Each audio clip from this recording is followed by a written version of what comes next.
Welcome to the GL Henderson Radio Hour on the Artistfirst World Radio Network, artistfirst.com. To learn more about GL Henderson and his book, The Fantasy Master, we invite you to follow the links we've provided on the artistfirst.com homepage. And now, live worldwide, let's join the king of relationship drama. It's GL Henderson. Hello, everybody, and welcome to another wonderful Wednesday on the GL Henderson Radio Hour on Artistfirst.com, where today we have a very, very special guest along with us. A few entertainers today are as accomplished or versatile as my guest. His legendary performances transcend time and have become woven into the fabric of this country's artistic legacy. For over 35 years, he has showcased his versatility and creativity in Broadway, television, radio, dance, theater, you name it all. We're going to welcome now to the show Mr. Ben Vereen. Oh, well, thank you. So has it only been 35 years? God, yeah, it seems like it's been like 2 weeks. It's going so fast. So, hey, you want to say, slow down. So, there's so much more to do and so much more to say and so much joy and to bring to people. And I'm so excited. I feel blessed to given the opportunity that the universe has given me. God, Allah, Buddha, Jesus, Elohim, the divine divinity. I am so thankful. I get up every day and I go, I get to do it again? Thank you! And people take that for granted. They do take it for granted. And it's one thing that we cannot take for granted, despite what we seemingly, what we're going through, what the world is going through, or what we're personally going through. You know, the fact that we woke up today, that's a miracle. No matter where you wake up at, you have the opportunity to change your existence and change your life, despite what everybody else says. Yes, sir. Before we get into the deep conversations, audience world, you can email me at glhenderson1@hotmail.com. And I'll try to get to your emails for Mr. Vereen, but if not, I'll forward them to his staff and his people, and I'm sure he'll respond back to you. So that's glhenderson1@hotmail.com. Yeah, and if you don't know, then those who don't know my body of work, Google me. That's what the young folks are saying now. What? Just Google me, Twitter me, or twat, or whatever you do.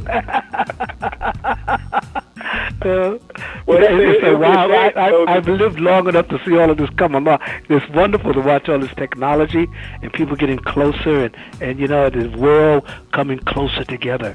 It's amazing. It's awesome. And for those who, it's a shame, but if they don't know you, I'm going to help them out real quick because, you know, so many people. One girl came up to me when she heard I was on your show, and she told me about a show that you did a while back, and I said I didn't know that show, and she said Zoobily Zoo. Oh yes, I played Mayor Ben, and it was wonderful because it was like a human cartoon, and we did it for Hallmark, and it went out everywhere, you know, for kids. And one thing I loved about that show is that it didn't talk down to young people. It talked to them, and we encouraged parents to join in the conversation and the entertainment. It was a wonderful show, and you can get it. As a matter of fact, you can receive it on DVDs these days. Oh, really? Yes. I'm gonna have to get it because she came up to me. The first thing she said, "Yeah, I remember him from Zoobly Zoo," and I was like, "Oh, wow!" And so I had to pull that up. But you're out in San Diego right now. Yes, I am.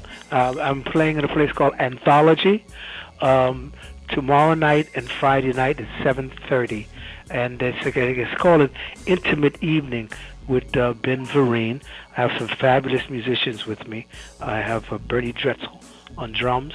I have Mike Boone on the bass and Nelson Cole on piano, and I have a few guest surprises are going to show up, and but it's basically, you know, it's just giving me a chance to be personal with the audience and talk with them and share with them stories about our life and my experiences growing up.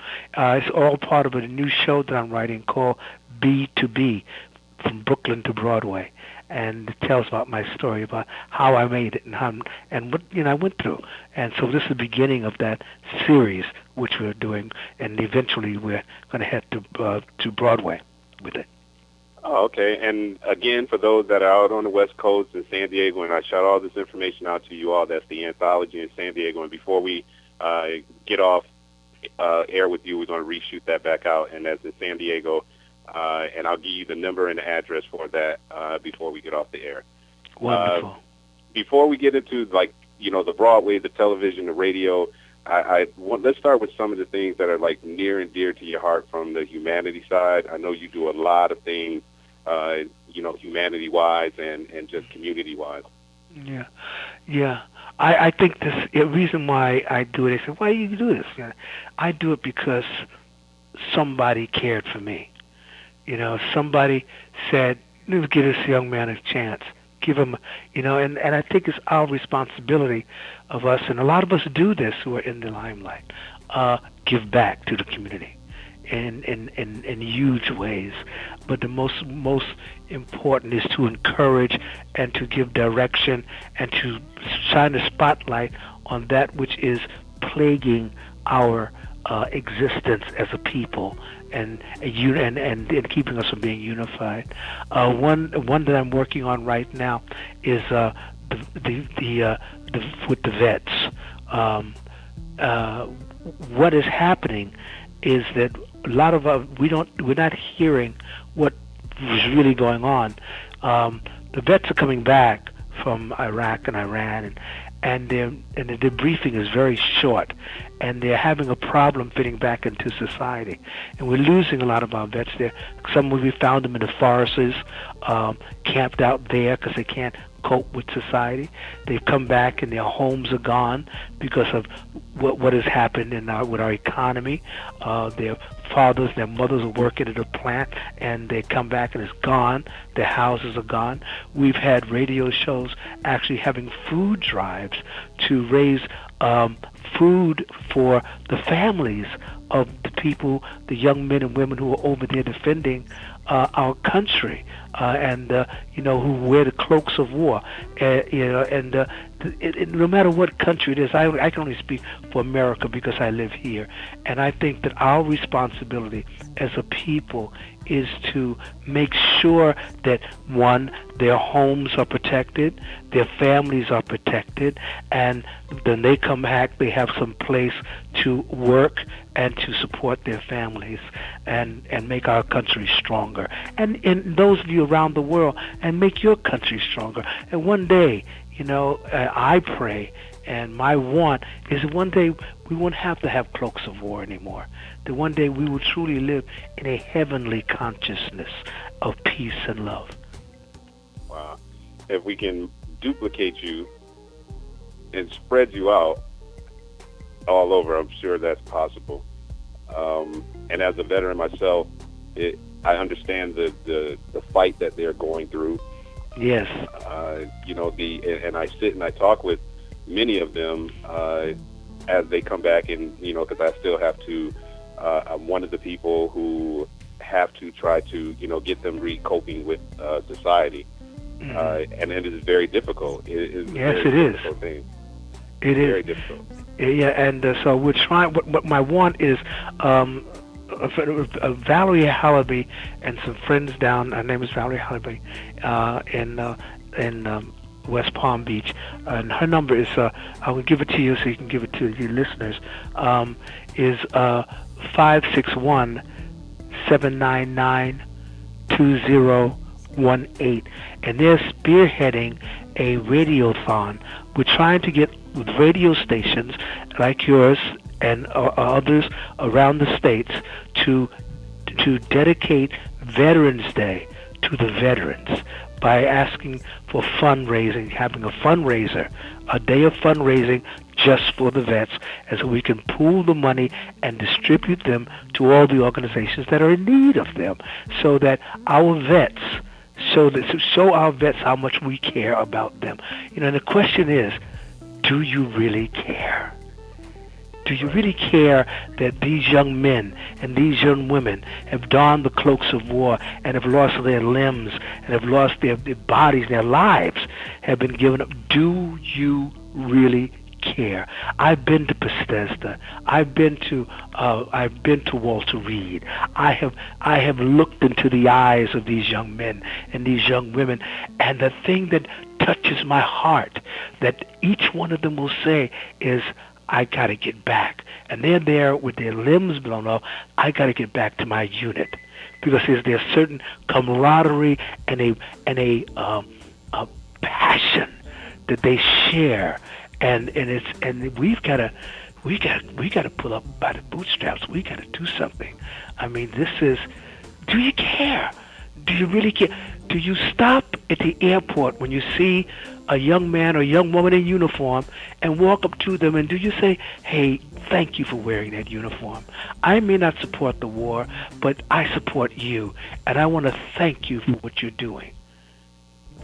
And I remember when we were at the awards banquet for the Friars, and you were on the stage, and you know, you sang this song. I've never heard that song before that you dedicated to them.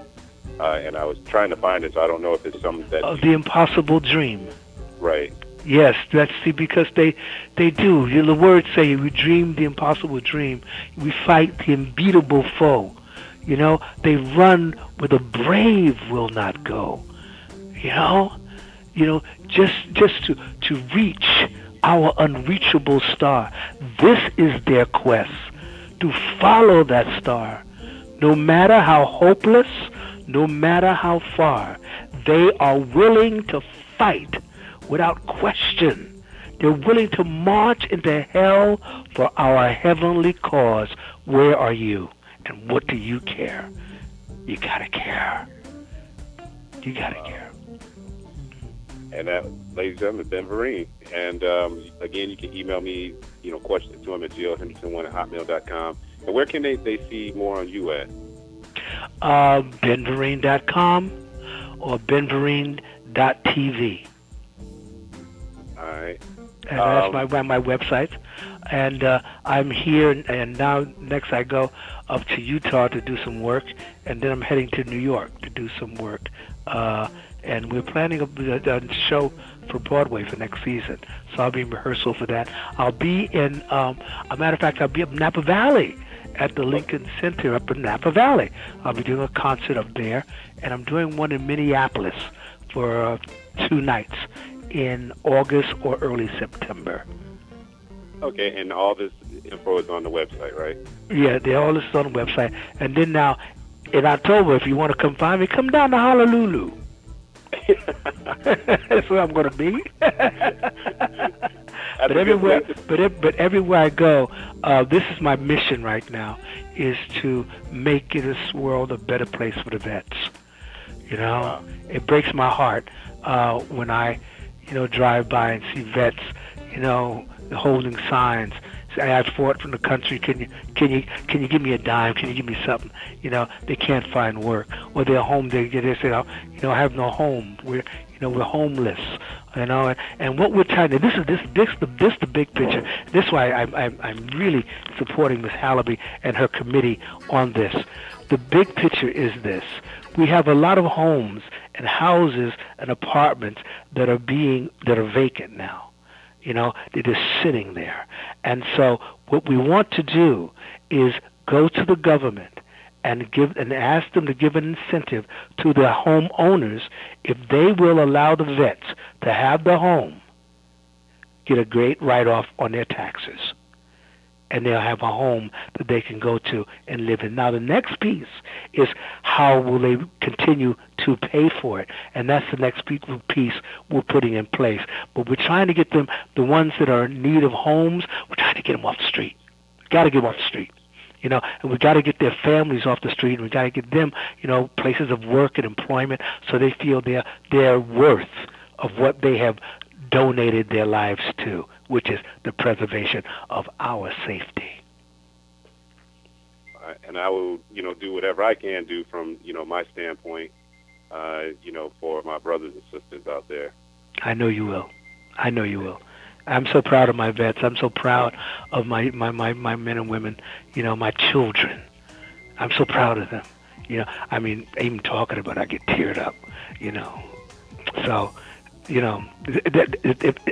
this is my part. This is what I'm doing. Well, we surely appreciate. I'm sure they will appreciate any and everything that you and all of the people that you have contacts with will be able to do. Any help is the good help. Yeah, well, we're planning. We've got gala, and as I said, I gave you the number. It's 561-799-2018. That's Miss Hallaby's number, and she's the head of the committee that's pushing this forward. And they're having a big gala in November. I think November 5th. It seems like it's in my mind right now. But they're planning. They got gala then, and to raise more funds because they're on the march for this. They're really on. There's like a great movement, and the buzz is going out, and people are responding. So thank you for coming to the forefront. Yes, and I'll make sure I give her a call and get her on the air as they get closer to her date, and so we can continue to push for the effort. And hopefully, I'll fly down there and do live to air. That would be wonderful. That would be amazing. Thank you. Yes, sir. Well, not to move on from that because that's very important. But we're going to get into some of the other things. I know you have done a lot of stuff with the American Diabetes and yes, the Red Cross. Yeah, well, the Red Cross, when 9/11 happened, I worked at Ground Zero. I was a volunteer down there, and then I became a member of the Red Cross, and I also did PBS just to to get people to recognize the fact that what we were in the trenches doing and to support us. And about in 07, I became diagnosed with type 2 diabetes. And right away I said, if it could happen to me, how many other people can this be happening to? And they don't know it because I didn't know the symptoms. I didn't know, the fact that I was urinating a lot and having dry mouth and feeling lethargic and not wanting to exercise. This thing was coming on me. And finally I collapsed and went to the hospital, and they took my blood, and they asked me to stay overnight, and they had a dry fast. They took my blood in the morning, and they came back, and they said, you have type 2 diabetes. And the Spirit said, you got to tell people and tell their story. So I contacted a company called Sanofi Aventis, who deals with pharmaceuticals and in diabetes, and they're fighting to get people off it and down and teach people what to do. And so they said we'll join you. And so we've been on tour around the United States, and hopefully we'll go around the world to educate people about diabetes and how you can live with diabetes, and that it's not a death sentence, it's a life sentence, that you do not have a challenge, you have an opportunity for health. And if we had the whole world thinking that they had diabetes, they would exercise more and they would eat the proper foods, and we'd have a healthier country, a healthier world. And that's the word that we want to get out to people, as how to, and don't look at it as a death sentence, but as a positive, add to your life, because now you're going to take care of yourself. Because all the horror stories, I'm not putting the horror stories down, like they do exist. Yes, people lose limbs. Yes, people do have liver problems. All these things, these horror stories, they do happen. But the good news is you're in control. You're in control. And the one thing I was saying that to someone that I think was I did a thing in a baseball, sang the national anthem, and I dedicated it, of course, to my young men and women overseas, but also I dedicated it to the young men and women overseas who have diabetes and still they rise to defend their country. That's amazing. So we got a big problem with this diabetes in this country. Even President Barack Obama, in his last debate with McCain, said the first thing we've got to do is something about diabetes in America. We have 24 million people in this country living with diabetes. We have there's 6 million who are living with it and don't even know they have it. And every 21 seconds, someone else is diagnosed with diabetes. So that means that every fourth person that you know has diabetes. Wow. So we got a big problem. It's not a problem, an opportunity to get healthier and to live a prosperous and good life. So not only like diabetes, but being blessed to be able to continue with that, but also in '92, you were in a very, very hellish auto accident. Yeah, I had 3 accidents in one day. June 9th. I don't go out on June 9th anymore. Wow. I stay in the house just in case. What happened was I was living in Malibu, in Zuma Beach, and I got in my car, and I don't remember any of this. And I was driving along, and they said I hit a tree. And when I hit the tree, I hit my head on the roof of the car. And the police said they came and, they took me down to the precinct, make sure I was all right, and, give me a test and see if I was on anything, and I wasn't. And so, because I knew these guys, the buddies. And so my manager came to get me and took me to her place, and she said I was sitting on the couch and it was late, and I was bleeding from the mouth. And she said, "Are you okay?" I said, I'm fine. I said, I'm going to sit here for a while. She said, "Why don't you stay down? You can stay here. I'm going up and go to bed." And so she went up and went to bed, and next thing you know, she got a phone call from from UCLA. What happened was I decided, I used to do power walks. I'd walk for miles. I'd walk 10 miles and just walk up and down the highway. And I was walking home. I decided to walk home because I lived like 5 miles from her. So I figured I'd walk home, I guess. And I was walking on the highway on PCH and had a stroke. And the stroke propelled me into the highway, and this guy came along in his SUV, his truck, and he hit me. And it's funny because the guy who hit me, I had met 3 years ago, and he's a friend of mine. His name is David Foster. And I said to David at the time, and 3 years ago, I said, something, we should get together. And a phone call would have been nice. But he hit me, and he had no idea that he had hit me. And he called 911, and David still doesn't get it. I keep telling him, you saved my life, because he doesn't know why I didn't sue him, why I didn't take him to the, but he gave my life back to me, and that meant more to me than the monies or anything. It's the fact that I'm sitting here talking to you today. It's because David he picked up the phone. He called 911, and they came and they helicoptered me to UCLA. And when I woke up in UCLA, I had no idea what had happened. I woke up. They said I was practically dead when I came in, and my left leg was broken. My right side, I had a stroke. They took my spleen. I had a trach, and they had a colostomy bag on my left side, and tubes running through my body. I had big ice tubes up and these wires running through me, and my head, they had all these wires, and I thought it was like, I said, no, I must be doing a scene from Star Trek. What's going on here? And the doctors came in and said, you're in a very bad accident, and you're a pretty sick puppy. And they said, it looks like it's going to be like 3 years before you'll ever walk again. And we think you should think about another occupation, because we don't know if you'll be able to sing, and you won't be able to dance again, ever.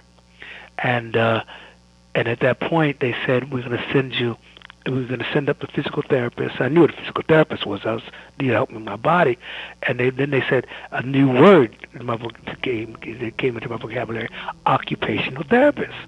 When they said occupational therapist, I thought this woman was coming up to teach me how to get a new job. Wow. And I didn't know that these wonderful people work with your fine motor skills. How to use your motor skills, how to eat, how to take care of yourself, how to even go to the bathroom, how to get in and out of the tub, how to begin writing again, all the motor skills. Whereas physical therapists work on the muscles and building the body back. So I had an incredible team around me. The people at UCLA, and then they flew me out on a private jet with James Taylor, flew me to New York, to New Jersey, and I went to a place called Kessler's Rehabilitation Institute, and Kessler, and it was so funny because I got in my orderly, the guy who took care of me. His name is Juice, but his real name is Glenn Miller, and my therapist's name was Jerry Lewis. And this is a true story. That sounds weird. And there was a guy in the hospital with me named Michael Jackson. And so there we are, all of us in therapy there. And those people went to work. And my good friend, Gregory Hines, I wanted to see what I used to do because I thought I'd never be able to do it again. And they asked me for my birthday what I'd like to do, and I said, and I had just had another operation on my spinal cord because my hands were getting numb because my nerves were being pinched by my spinal cord, and so they had to put a chip in my neck. And the next week was my birthday, and I said I want to go see what I used to do. I want to go see Jelly's Last Jam, see Gregory, and Gregory did a magnificent job. He had Savion Glover in the cast. It was unbelievable. And Tanya Pinkins. I mean, it was just an amazing show. And I sat there. I was weeping during the entire show. And Gregory came out, and gracious as a gentleman as he is, he stopped his applause and introduced me in the audience, and more tears. And later, the producers came out after everyone was leaving, and they went over to my manager and they said, Gregory wants to know when will he be ready. And he said, why? He said, well, Keith Davis is leaving the show, and if he's ready, he can have the part. And I went back to Kessler, and those wonderful people at Kessler, Bonnie Evans, Kim Planton, Erica Druin, Karen Cameron, all these wonderful therapists, they came down and they saw the show, and they came back to me and they said, we can do this. And they went to work. And I met a wonderful man named Dr. Riley, a vocal person from Dr. Gould, who gave me back my voice because I literally had no voice. I had a trach, and I had to press my vocal cords to talk because and it was like and this guy literally, and this guy Dr. Riley built my voice back, and a lady named Mary Jean Liederbach, who was a dance therapist, worked with me they worked with me day in and day out. And 10 months later, I walked on stage in Jelly's Last Jam. Wow. And that's and it's all due. And I tell people, a lot of people saw me on Benny Hinn, and Benny Hinn prayed for me. But prior to that, what I believe was a healing factor is that when the word went out that this had happened to me, that some little lady somewhere in Mississippi and around the world, but this lady fell on her knees and said, no, God, please. No, God, please. And all the prayers went up, and they said that the lobby of the hospital was like you'd have thought the Pope had been shot or somebody. It was packed. And people standing there with prayer vigils. All this was going on, I had no idea. No idea. Matter of fact, when I saw the box of letters come in, I thought they were bills. I said, oh my God, the bills. The bills. Gotta get on Jelly's Last Jam quick. Huh? He said you got to get on Jelly's Last Jam quick. Yeah, I better get on Jelly's Last Jam right now. So it was an amazing, it's been an amazing journey. Been an amazing journey. Also say rest in peace to Gregory Hines, who died like over 6 years. Yes, he died too soon. They all died too soon. Right now, we're grieving over my friend Michael Jackson, and I spoke to Janet, his sister, and of course when it happened, I was like, I couldn't believe it, and my daughter called me and said that Michael's going to be rushed to the hospital, and I was like, no, this can't be. Let me call Janet. And she said, I can't talk. I'm on the phone with my family right now. And so I went online, and Bangkok had already announced his death. And a wave of just sorrow. We all felt it and are still feeling it, came over us. It's like that day we lost Farrah Fawcett. The day before, we lost Ed McMahon. The day before that was Kenny Rankin. And these are all my friends. These are all my friends. And then Deanie Clark, who worked with Duke Ellington, and Ella Fitzgerald, and all these people in 1 week. And with Michael, it was, my thing was this. I wrote, and they called me, and I said, you can't hurt him anymore now. You can't embarrass him anymore now, because you didn't get who he was. He came to this planet to give light and to give direction of joy and love. He gave us the body of work.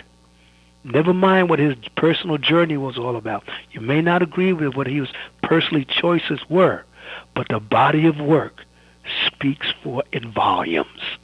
And that's what you got to get. The words that he said in his songs and the visions in his video. As a matter of fact, I gave him one of his first choreographers, a guy named Michael Peters, who did Thriller and Beat It, which was right off the charts. And then he started the thing about black and white, and they don't care about us, and all these words that he was saying. It just, whew, how can you not love that? And you can see it you can see it around the world. People are waking up. Those who were feeling were not in agreement with and were putting him down, all of a sudden saying, wow, what has happened? What is this? What is this feeling that's going on around the world? Around the world. He was uniting people around the world in all countries. The children, save the children. He was saying around the world. If you watch his videos, you see it was this one number, black and white. He went all around the world. Yeah. He brought these things to us. I mean, he was a visionary, and I call him the Fred Astaire of pop. He studied Fred Astaire, but he was in love with Bob Fosse, and so we've lost but gained. We've lost, yes, the physical form of this man with us, but we'll always have his music and the legacy that he's left us. And if we pay attention, we'll move into that world that he was seeing for us, and that's that world of peace and unity and saving our planet. Your most memorable Michael moment? Most memorable Michael moment was when I met him. He was a kid, and we were at the Apollo Theater, and we were doing a fundraiser, and it was a political rally, and it was people like Marlon Brando, Dick Gregory, Richard Pryor, a few unknowns, and there was Michael Jackson and the Jackson 5, and the Jackson family. And we sat and we talked, we just talked and exchanged, and that to me was a very special moment, to be in this young man's life. He was aware of me, and he was like a big fan, and now I'm a big fan of his. It's wonderful. It's wonderful, and having him work with my friend Michael Peters. And I was with him right before 9/11. They gave a big celebration for him at Madison Square Garden. I was with him and Liz Taylor and Liza Minnelli. We were all there, and my godson Usher was performing. It's a big loss for me. It's going to take me a moment to get over this, but we will. Because I think about the joy, and I think about the wonderful legacy. And let's pray for his family now, to give them strength to endure through this time, to hold them up in strength and in prayer. Wow. And I'm sure each and every last one of us have our own special Michael Jackson moment. I remember when he first came out, MTV, the Thriller video, And, everybody didn't have cable, so, you used to steal cable and run over to people's house who did have the cable. And I remember, no kids were ever outside whenever Michael Jackson video came on MTV. It's like the world stopped to go in and watch this video. What about, I got one for you. What about the Motown tribute when he first did the moonwalk? The 25th anniversary. The 25th anniversary. And he moonwalked across that stage and blew the world's mind. How does he do that? You know what? In Smooth Criminal, he does a you know that video? He does a number, and we just like white suit. He does a number where he does that walk in a circle, and then they stop and they lean. Yes. This is from Fred Astaire videos. Movies. They lean all the way over and come back up. He do these quick steps and such style, clean. The man was clean. So now, and I'm a dancer, so I'm sitting there about this cat was clean, man. and I was watching the other day. I had my own moment. Where my Michael grievance, and I was watching him live in Budapest, and they did that on stage, and I'm sitting there going, "There's magnets underneath the stage." They got exactly. It's got to be magnets, right? Yeah. But, and I've been doing the same thing. I'm sure as everybody does. I got all these videos. I've been sitting here watching them over and over and over again, crying, and I'm not ashamed to say this man cried for this young talent, this young God-given gift. And missing the physical and knowing what what comes to mind, had we not messed with him, what he would have done. Had we not gone to that dark place, in our consciousness because of our morals feel because he's done this or he didn't do anything. He loves children. He loves children, But we went there, and I wonder, had we not hurt him so, how much more he would have. And even to get this part, even through the pain and the embarrassment and the ridicule, he still kept going and giving us. Yes, he did. And I'm gonna go and get me a Jerry curl wig, and I'm gonna be Michael on Halloween. Don't forget the glove. And the glove. And the socks and the shoes. That's so now you had Michael. Now you have the next Michael Usher. How did you become? No. Usher will never be Michael. Usher's got to be Usher. Usher's got to build his own. And I want to instill this in him. He is Usher. There was Michael. There'll never be another Michael. He's got to be Usher, and the world has got to embrace him as Usher and watch him develop and watch that spirit inside of him begin to dictate the wonders of his talent. Yeah, because after every great somebody like Michael Jordan or the next Michael or the pressure that these young talents have. I got that when Sammy was gone. Oh, you're the next Sammy. No, that was Sammy. I'm Ben Vereen. There'll never be another Sammy, and we're blessed that he came our way. And I hope that you feel the same way when I've decided to make my transition out of off this planet. Yes, sir. Well, I got an email. If I'm read, I got a bunch of them, but one in particular. If I'm gonna read this for you, it says, "Tell Ben I am enjoying listening to his interview with you. Thank him for all the work he is doing to fight diabetes. I lost my brother to diabetes 2 years ago, and we miss him dearly. Looking forward to meeting him someday or seeing him on Broadway. Loved all the movies that he was in. Great actor, great person, very inspirational human being. Tell him I said hello, Jerry." Oh, thank you, Jerry. I'm and here's another piece for you. I'm putting together a website called DChat, and in DChat we can talk to one another about what we're doing and how we can, make this thing go away. I tell doctors, I said, you can't cure anything. The only thing you can cure is a ham. We need to heal this and talk about what we could do to heal this particular seeming opportunity that has been presented before us. Because yes, the horror stories are that you can die from the disease. You can have limbs, as I said, taken away. Also, I'm putting together a celebrity table book with celebrities with diabetes who will tell their stories and their positive way of living and coping with their diabetes. So look out for those things. And also, we're having summits where we're talking to the industry, the movie industry, the TV industry, to tell stories about people living with diabetes, not just the horror stories, but the positive stories as well.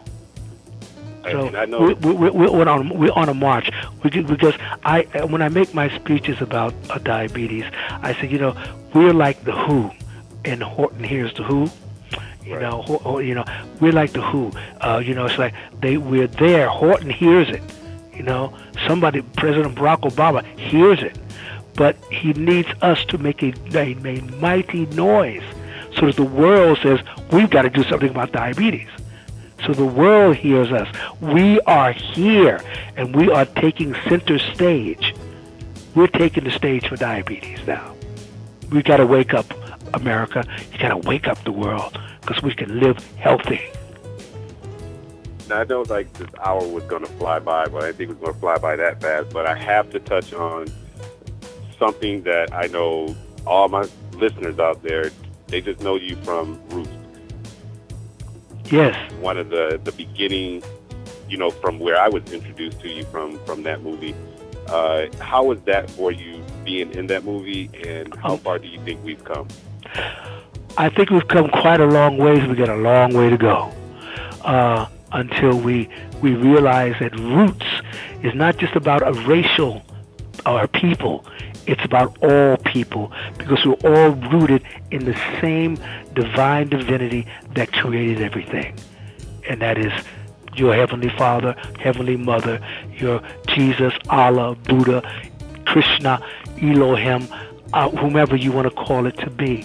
But I praise and give honor and thank you to Alex Haley for having the courage to go back to Ghana, to go back to Africa and find his roots, and then come back on a freight ship, in the hull of the freight ship, to see what it must have been like for the black people who were taken from their land and brought to another land. He just wanted to feel what it was like to write that wonderful book called Roots. And I'm honored that ABC had the courage to air it and take that stand, because when we got I couldn't get arrested. My agent told me, he said they'll never take you for it because you're a song and dance man. And Stan Margulies, one of the producers, happened to come see a show of mine in Savannah, Georgia, when I was introducing a group called Sister Sledge. And he saw my show, because I used to do a character called Burt Williams, who was a black man who had to wear blackface in order to be on the American stage. And that's a true story of the blacks in American history theater. And I was doing a parody on that, and he saw it, and he came back and he said, I want you to be my Chicken George. I didn't know what a Chicken George was, because the book wasn't out. And I said, I didn't care if it was a pole carrier. I just want to be on that ship going, let me out of here, let me out of here. I wanted to be a part of that, as a lot of African Americans wanted to be a part of that production. And I remember when we were shooting it, how sensitive everyone was to the script and to the word and to what we were saying and what we were, the bones and the souls that we were touching. We were talking about these slaves, these kings, queens, mathematicians, architects who had taken from their land, and who invented math, who invented science, who invented writing, who medicine. I mean, you got to understand something, that in Egypt they were doing brain surgery and the patients were living. I mean, come on, building pyramids. My God, pyramids, and going deep down into the ground. They didn't have electricity. How did they do it?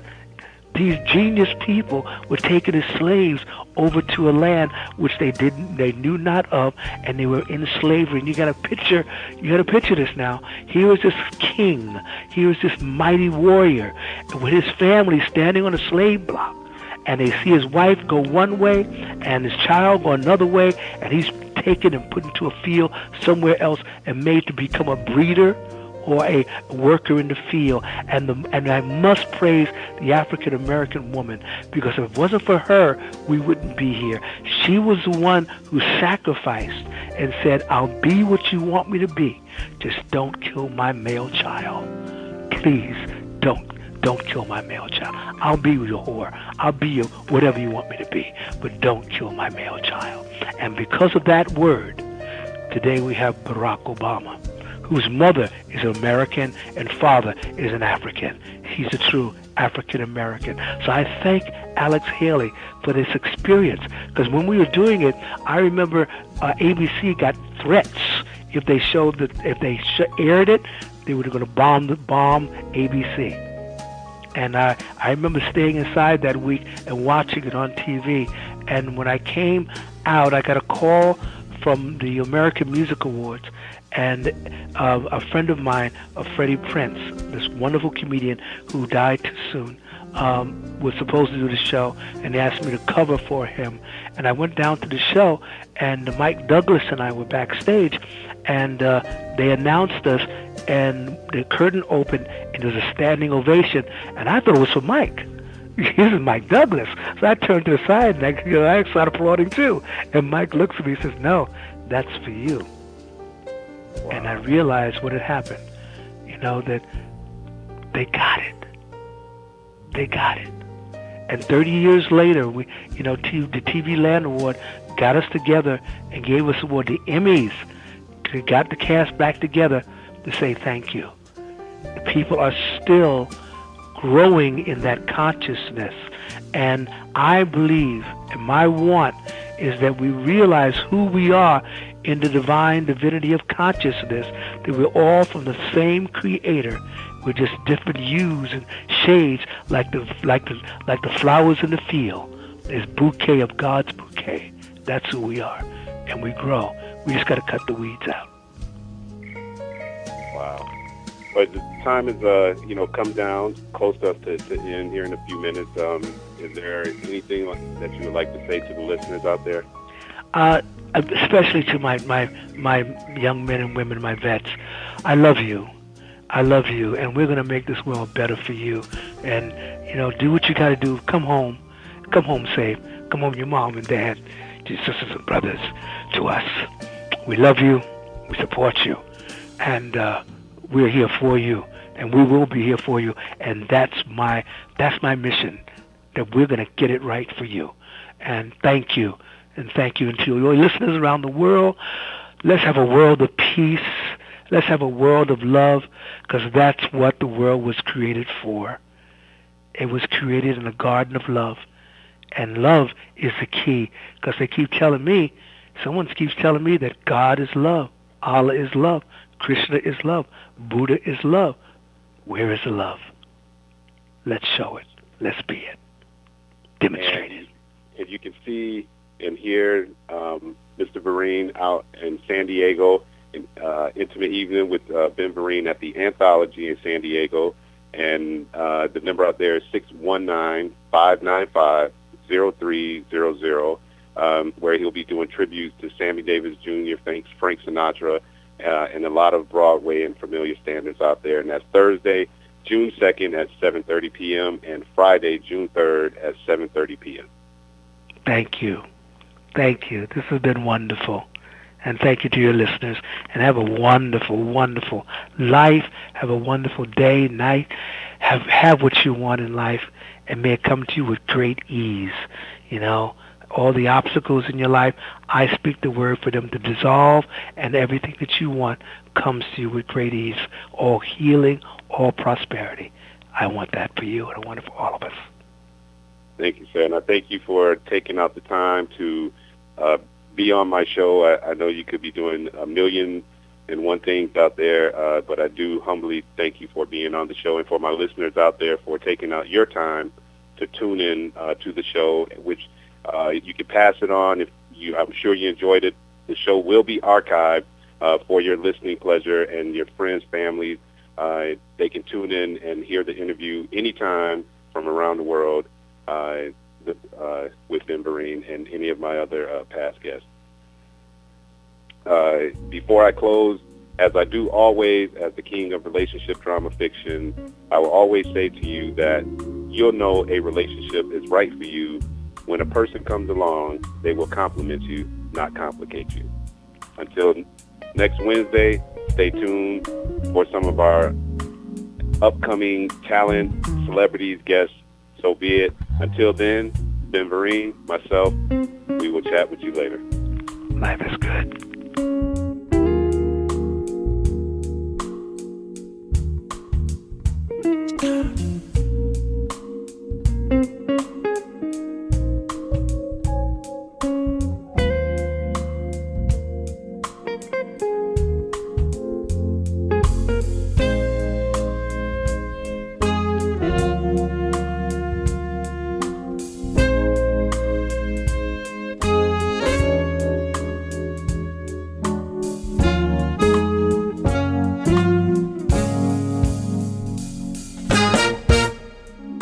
Stepping deep into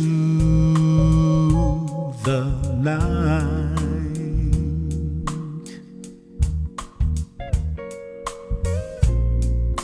from the promenade I see big city lights. Watch the river that flows from almost everywhere you go. You feel the Brooklyn breezes flow. In the night, let's go strolling through the park.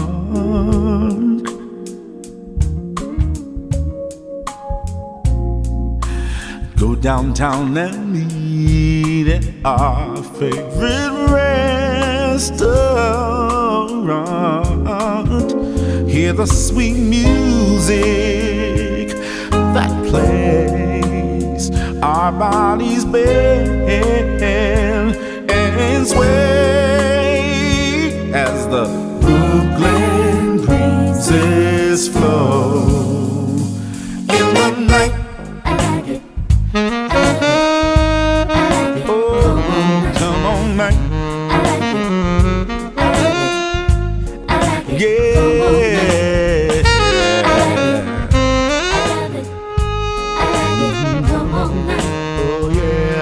I said I like it, yes I love it. Come on now.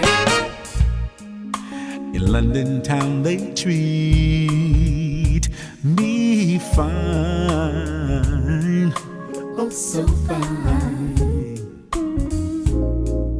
But nothing can replace what's in this heart of mine, yeah. Paris and Rome, they have style, classic style, and I may stay a while, but don't you know the Brooklyn breezes? I feel those breezes, Brooklyn breezes flow.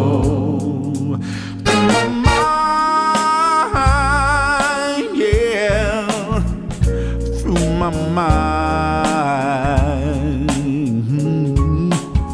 all through my mind, yeah, all through my mind. I come on night,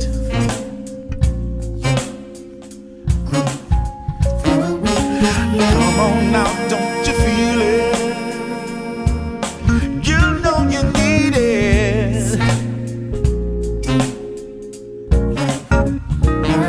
Oh,